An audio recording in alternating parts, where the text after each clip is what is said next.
রাশিয়ার president Vladimir Putin ইরানের শান্তি প্রতিষ্ঠার আশা প্রকাশ করেছেন এবং তেহরানের স্বার্থে কাজ চালিয়ে যাওয়ার প্রতিশ্রুতি দিয়েছেন। সংবাদ মাধ্যম রয়টার্স জানিয়েছে, ২৭ এপ্রিল ইরানের পররাষ্ট্রমন্ত্রী আব্বাস আরাকচির সঙ্গে বৈঠকে তিনি এসব কথা বলেন।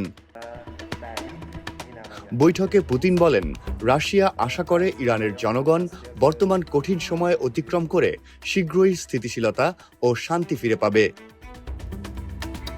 তিনি আরও জানান, ইরান ও অঞ্চলটির অন্যান্য দেশের স্বার্থ রক্ষায় মস্কো সব ধরনের সহায়তা দিতে প্রস্তুত।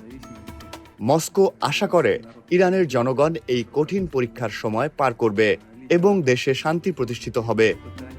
বৈঠকে ইরানের পররাষ্ট্রমন্ত্রী আব্বাস আরাকচি রাশিয়ার সমর্থনের জন্য কৃতজ্ঞতা প্রকাশ করেন। তিনি বলেন, দুই দেশের সম্পর্ক ভবিষ্যতে আরও শক্তিশালী হবে।